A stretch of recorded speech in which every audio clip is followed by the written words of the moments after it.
এবার বাংলাদেশ থেকে পাচার করা $100 বিলিয়ন ফেরত দিতে রাজি হয়েছে সুইজারল্যান্ডের রাষ্ট্রদূত। শুনতে আশ্চর্যজনক মনে হলেও সম্প্রতি এমনই এক মন্তব্য করেছেন বিএনপির স্থায়ী কমিটির সদস্য আমির খসরু মাহমুদ চৌধুরী। গেল কয়েক দশকে বাংলাদেশ থেকে যেভাবে বিপুল পরিমাণ টাকা পাচার হয়েছে তাতে ভেঙে পড়েছে দেশীয় অর্থনীতির ভিত।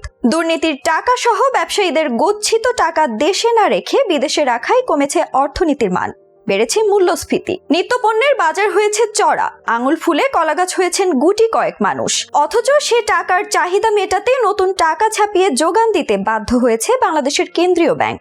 ক্ষমতার পালা বদলে যখন নতুন করে সক্রিয় হয়ে উঠেছে বাংলাদেশের বিভিন্ন রাজনৈতিক দলগুলো, তখন সুইজারল্যান্ডের রাষ্ট্রদূত দিচ্ছেন নতুন আশ্বাস।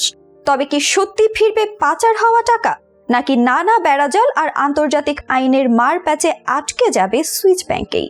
বিশ্বের বড় বড় ব্যবসায়ী কিংবা অর্থ পাচারকারী চক্রের কাছে অত্যন্ত জনপ্রিয় এক ব্যাংকের নাম সুইস ব্যাংক। এমনকি দুনিয়ার বিখ্যাত সব ড্রাগ ডিলার, মাফিয়া, গ্যাংস্টারদের অর্থ গচ্ছিত রাখতে জুড়ি নেই এই ব্যাংকের। নাম, পরিচয় এবং অর্থের পরিমাণ সহ গোপন রাখা হয় অর্থের মালিকের নাম। ইউরোপের সুইজারল্যান্ডে অবস্থিত এই ব্যাংকের কাছে গেল কয়েক দশকে বাংলাদেশ থেকেও পাচার হয়েছে দেশের টাকা। যদিও বিশ্বের ছোট অর্থনীতির দেশগুলো থেকে যত টাকা পাচার হয় তার বেশিরভাগই আসে রাষ্ট্রীয় বিভিন্ন কাজে যুক্ত থাকা সরকারি কর্মকর্তাদের দুর্নীতি থেকে। আবার বড় বড় ব্যবসায়ীরাও নিজেদের সম্পদ গোপন করতে অর্থ পাঠান সুইস ব্যাংকে। অন্যদিকে বিশ্বের আনাচে কানাচে থেকে আসা এসব অর্থ থাকে সুইজারল্যান্ড সরকারের নির্দিষ্ট দায়িত্বে থাকা ব্যক্তিদের কাছে। তবে এসব টাকার হিসেব যে গোপন রাখা হয় সে বিশ্বাসিত মতোই গড়ে উঠেছে, কারণ সুইস ব্যাংক থেকে পাচার করা টাকা ফিরিয়ে আনার রেকর্ড বাংলাদেশের নেই বললেই চলে। বিগত প্রায় এক মাসেরও বেশি সময় ধরে চলা ছাত্র আন্দোলনকে কেন্দ্র করে যেভাবে পালাবদল হয়েছে বাংলাদেশের রাষ্ট্র ক্ষমতায়, তাতে একের পর এক বেরিয়ে আসছে থলের বিড়াল। সরকারি বিভিন্ন দপ্তরে নিয়োজিত কর্তা ব্যক্তিদের দুর্নীতির পাহাড় সম অভিযোগ উঠে আসছে গণমাধ্যমের পাতায় পাতায়। আর ঠিক এমনই সময় সুইজারল্যান্ডের রাষ্ট্রদূত রেটো রেঙ্গলির সঙ্গে বৈঠক করেছে বিএনপির শীর্ষস্থানীয় নেতারা। সুইস রাষ্ট্রদূতের সঙ্গে বৈঠকে উপস্থিত ছিলেন বিএনপি মহাসচিব মির্জা ফখরুল ইসলাম আলমগীর ও স্থায়ী কমিটির সদস্য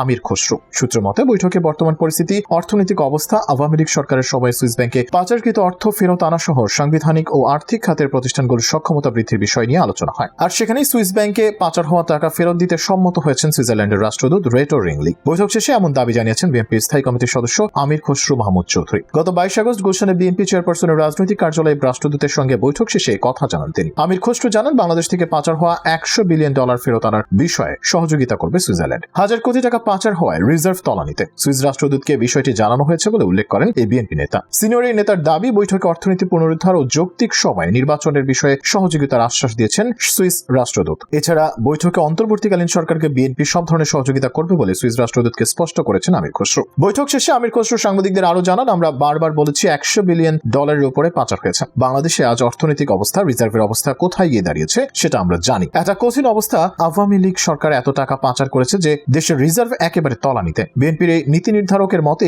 পাচার হওয়া টাকা ফিরিয়ে আনতে হবে। বাংলাদেশের এত সম্পদ লুণ্ঠন হয়েছে, এত টাকা দেশের বাইরে গেছে যে এগুলো যদি আমরা ফিরিয়ে আনতে না পারি অর্থনীতিকে রিকভার করা খুবই কঠিন হবে। বাংলাদেশের নতুন প্রেক্ষাপটে দেশের রোডম্যাপ এবং দেশ কোন দিকে যাচ্ছে, দেশের রাজনৈতিক, অর্থনৈতিক সহ সার্বিক বিবেচনায় কোন দিকে যাচ্ছে এ বিষয়ে ভবিষ্যতে বিএনপির চিন্তা ভাবনা কি আছে তা জানতে চেয়েছেন এবং তারা কি করতে পারে এটাই বৈঠকের উদ্দেশ্য। তবে চাইলেই যে সুইস ব্যাংক থেকে টাকা ফেরত আনা যাবে ব্যাপারটা এত সহজ নয়, কারণ পৃথিবীর নানা দেশ থেকে টাকা গচ্ছিত রাখা মালিকদের পূর্ণ আস্থা জায়গা নিশ্চিত করে ব্যবসা করছে সুইস ব্যাংক। ফলে বাংলাদেশ থেকে পাচার হওয়া বিভিন্ন টাকা যদি বাংলাদেশে নতুন করে ফেরত পাঠানো হয় তাহলে সে খবর ছড়িয়ে পড়বে বিশ্বের অন্যান্য দেশেও। সুইস ব্যাংকের উপর আস্থা হারাবে অন্যান্য লগ্নিকারকরা, আবার নিজেদের আর্থিক সক্ষমতাও কমবে। ফলে ব্যবসায়িক এবং সুনাম রক্ষায় দীর্ঘমেয়াদী ক্ষতির মুখে পড়তে পারে সুইস ব্যাংক। তাই যত সহজে সুইস ব্যাংক থেকে টাকা ফেরত আনার কথা বলা যায় তত সহজে আনা যায় না। তবে দক্ষ কূটনৈতিক মহলের মাধ্যমে সুইস ব্যাংক কর্তৃপক্ষের সঙ্গে আলোচনা করে দফায় দফায় পাচার হওয়ার টাকা ফেরত আনার পথ খোলা থাকতে পারে। তবে শেষ পর্যন্ত কত টাকা আনা যাবে অথবা আদৌ আনা সম্ভব হবে কিনা নিশ্চিত নন কেউই।